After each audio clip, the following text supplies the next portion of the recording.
Assalamualaikum. My name is Mohammad Sakir, son of मरहूम Mohammad Ali from Rajasthan district Jhunjhunu. हाल ही में मेरा Delhi TGT Urdu में फ़ाइनल सिलेक्शन हुआ है। मैं शुक्रगुजार हूँ मेरे अल्लाह का और साथ ही फिरोज़ सर का, जिन्होंने हमारी खूब रहनुमाई की। फॉर्म फिल करने से लेकर फ़ाइनल रिज़ल्ट निकलने तक खूब साथ दिया। रिज़ल्ट के रिगार्डिंग भी खूब साथ दिया।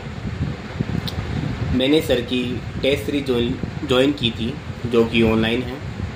उससे मुझे खूब फ़ायदा हुआ और साथ ही सर की एक बुक आती है इम्कानाते सवालात, उसको भी पढ़ा, जिससे मुझे खूब फ़ायदा हुआ और मेरा एग्ज़ाम क्रैक हुआ।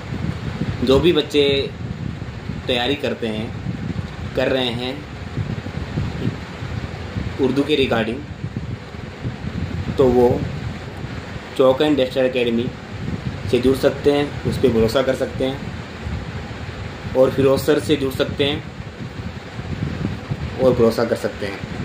इनसे आपको खूब फ़ायदा होगा और इंशाल्लाह कामयाबी मिलेगी। Thank you sir, thank you so much.